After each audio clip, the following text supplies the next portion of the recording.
Okay. Now just set that aside. So there, it's basically set up and pretty much ready to go. We'll put some fuel into it. Will be the next step.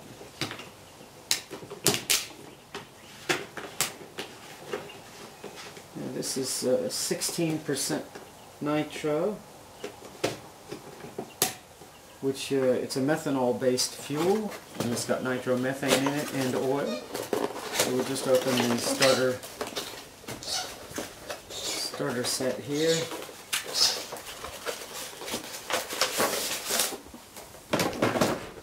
Get our fuel bottle out.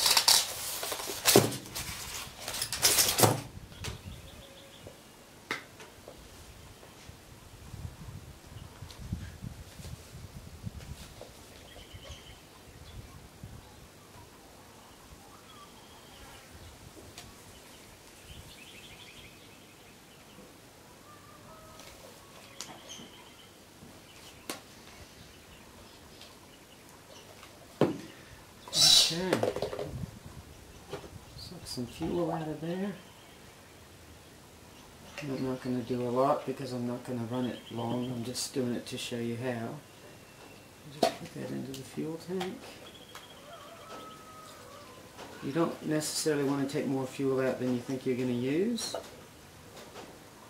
because it's not good to put it back into the bottle. Methanol absorbs moisture out of the air and goes off. As a matter of fact, I should have put this lid back on immediately. Should seal it up as quick as you can, keeping the humidity out. Okay, so basically there we have a vehicle ready to go. Now the air filter is also very important. It's probably the most important thing actually, is to keep your air filter clean and oiled. Okay, since I'm doing this from new and I'm not running it in any dirt or anything, I'm not going to do that with this new vehicle.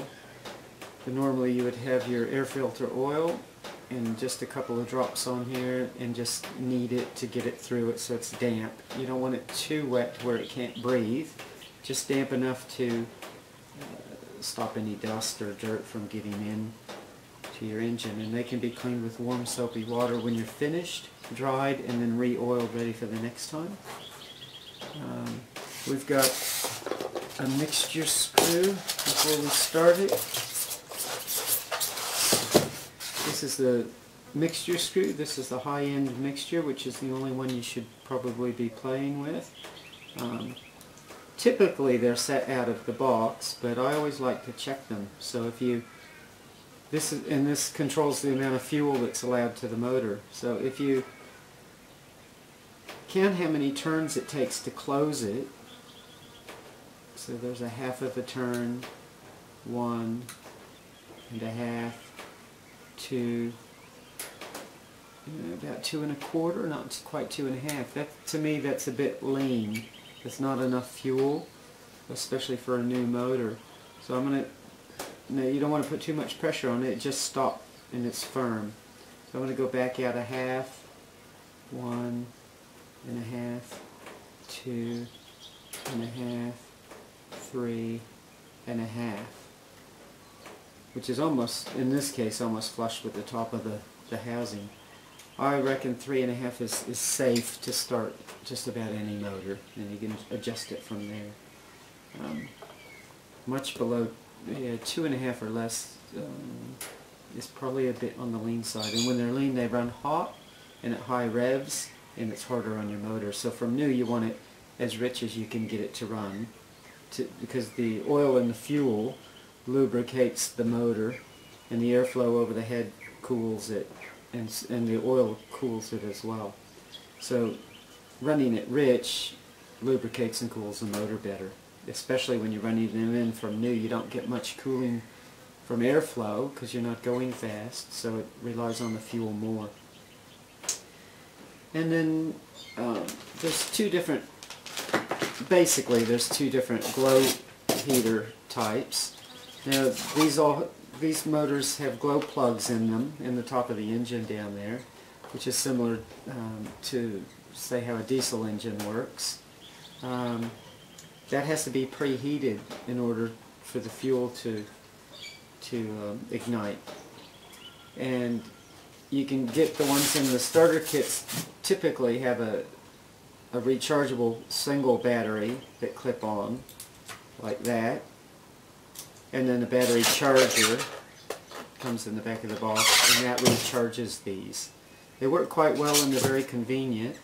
There's also you can get the 1.5 volt starter battery, which will last most people, I would say, between 2 and 6 months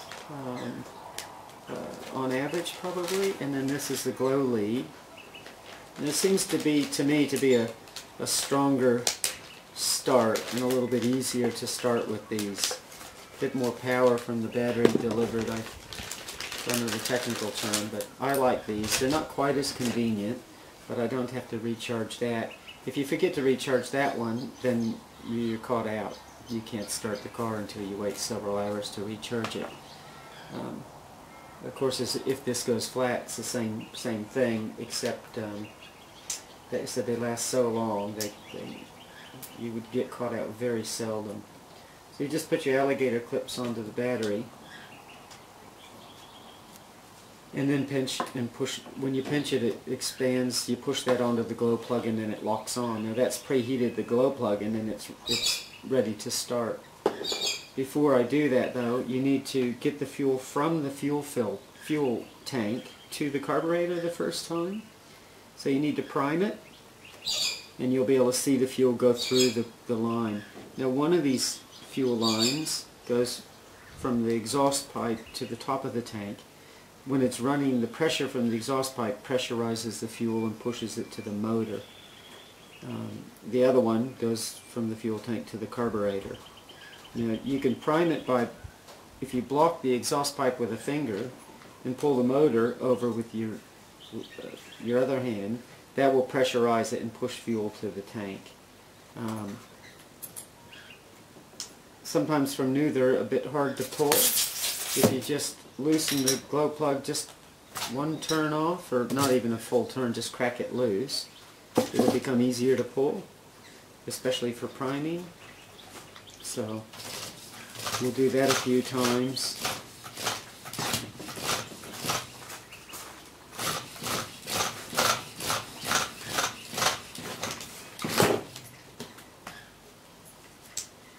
And it should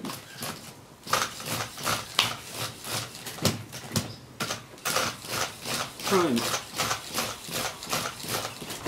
There we go, we finally got the fuel going. I don't know if you can see it there, but this line's pink now. So the fuel's on its way to the carburetor. A couple more pulls. As soon as it gets there, we'll stop, because you don't want to put too much in it or you'll flood it. So now it's ready to go, basically. So I'm going to turn my radio on. And the radio's on, the lights are on.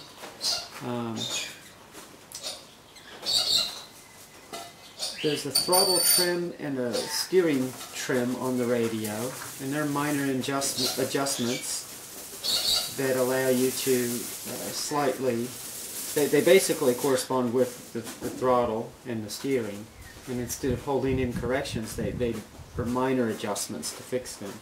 So I'll turn on the car. Now you have to remember that the servos for steering and the throttle are completely separate from the motor. You can start the motor without turning the car on. The on-off switch on the car only does the steering and the throttle control. Nothing to do with the motor running. So we'll turn the car on, and now I should have steering. Always check that right is right and left is left. If it's not, you've also got steering and throttle reversing switches. So if the ST throttle, ST trim is for steering. So if I flick that the other way, then right becomes left and left becomes right. So you just fix that. It shouldn't be wrong, it should be correct, but there. And then throttle, there's full throttle, the carburetor's moving, and then you push it and the brake's applied. And the brake's on.